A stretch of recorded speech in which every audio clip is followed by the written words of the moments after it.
মধু, তাই না? এখনকার দিনে ডাক্তারবাবুরা বলছে খবরদার মধু দেওয়ার দরকার নেই। কারণ আপনি যে কোম্পানির মধু খান না কেন, ডাবার কোম্পানি আর পতঞ্জলি কোম্পানি, যে কোম্পানির মধু খান না কেন, ওদের বোতলের গায়ে লেখা আছে 99% খাঁটি, 1% ভেজাল।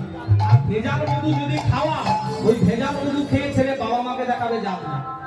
তাহলে কি করবো? ডাক্তার বলে এক কাজ করো, বাজার থেকে ওই ছোট ছোট মাইক্রোসের বোতল পাই, ওতে খাবার দিয়ে দাও, ছেলের হাতে ধরিয়ে দাও, ছেলে বোতল ধরে ধরে খা। আর বাবা মাও নিজের সুবিধা মতো ওই যে ছোটবেলায় ছেলের হাতে বোতল ধরিয়ে দিল, ছেলে ছোটবেলা থেকে ওই যে বোতল ধরে খাওয়া অভ্যাস করেছে, বড় হয়ে আর অভ্যাস থাকতে পারে। হ্যাঁ, ছোটবেলায় তো ছোট ছোট বোতল, আর যত বড় হচ্ছে খাচ্ছে বড় বড় বোতল।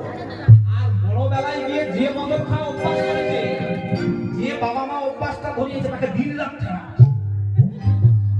তাই মনে রাখবেন, জেনে শুনে করলে চাষ ফসল ফলবে বড়।